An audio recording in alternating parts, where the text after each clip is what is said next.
I'm doing a review for this book. It's The Unknown Reality, Volume 1, a Seth book by Jane Roberts and Robert F. Butts. This is the third Seth book I've read. I absolutely love the Seth books. I think they're well written and presented, and if you're looking for spiritual or any other guidance on what we're doing here and what life is all about, the information in the Seth books is the best I've found to date. This book was shorter than the other Seth books I've read.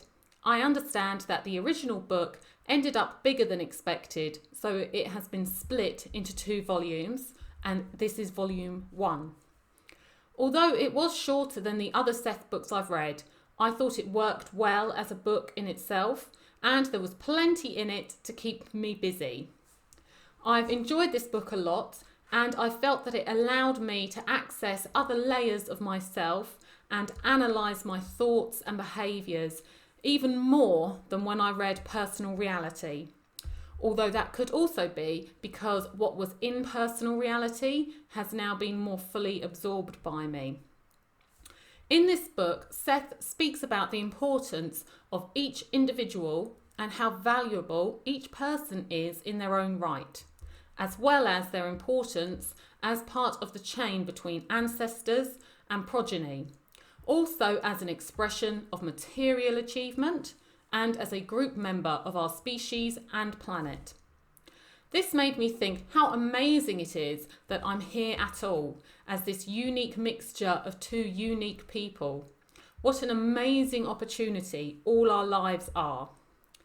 In The Unknown Reality, Seth talks about our other lives and probable lives. Thinking about these other lives and probable lives and the opportunities open to our species by accessing them, I realised very clearly how much this COVID crap is a distraction from what we could be utilising our energies for. In this book, as with the other Seth books, I'm impressed by how distinctly different the characters are of Rob, Jane and Seth, and I see how they are all needed to produce this book successfully. I liked the excerpts of Jane's writings. I really feel a closeness to Jane and her writings. I really like them. My only complaint about this book is that I felt there were excessive notes by Rob. I understand why they've been added, but I didn't enjoy having to keep flicking around the book. And while some were interesting or contained relevant Seth material that was not in this book, I think the majority of the notes were unnecessary and often referred to other notes or sections in the book that I had already read. These notes caused breaks in the flow of reading, which I didn't appreciate. I like to get fully absorbed in what Seth's saying without so many interruptions. I think this is the only complaint I've ever had about a Seth book, so I can live with it. Unlike my previous Seth book reviews, I want to try and expand a little bit more on what Seth is all about. I'm not religious and Seth is not a religion, but in terms of spirituality, Seth has been really helpful for me. It's very difficult to explain the Seth material without feeling that you're not doing it justice. So very briefly, Seth is an entity channeled through a woman, Jane, and what is said is recorded by Jane's husband, Rob. Sounds like hooey, but the content is excellent, and to me, that's all that matters. In this book, Seth is concentrating on the various other channels going on around us, including probable selves and the ability to communicate with other layers of reality in dreams and altered states of consciousness. I've done my own work on this while I've been reading this book, including thinking about why I live in this house and in this area. That was very interesting. I also thought about the passion I used to have for acting. So whilst reading this book, I gave myself the challenge of learning and performing a short monologue, and it's on my channel if anyone wants to see it. I really enjoyed these activities, and that's a lot of what Seth is about. opening up our experience and understanding ourselves more. To try and understand a bit more about what Seth is, I'm including some quotes.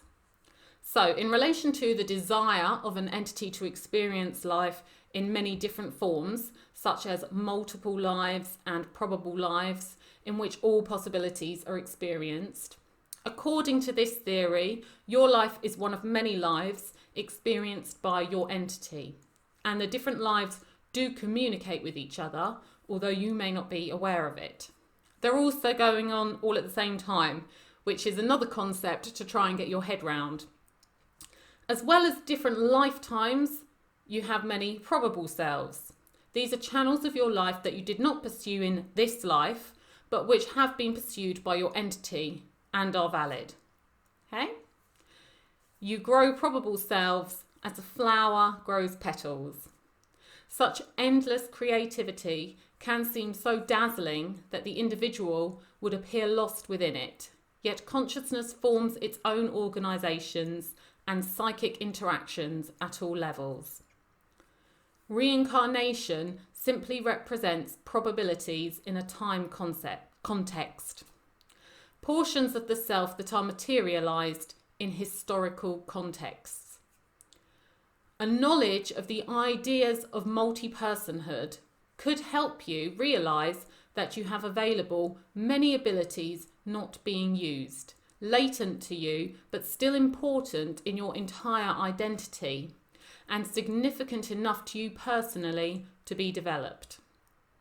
In the sleep state, you are in a connective area where bleed-throughs occur.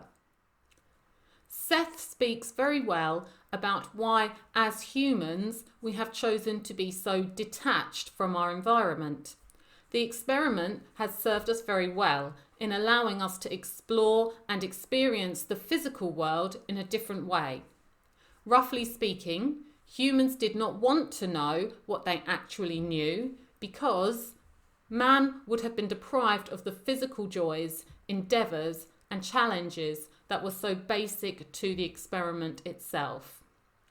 Man's consciousness, and to some extent that of the animals, is more specifically identified with form, however.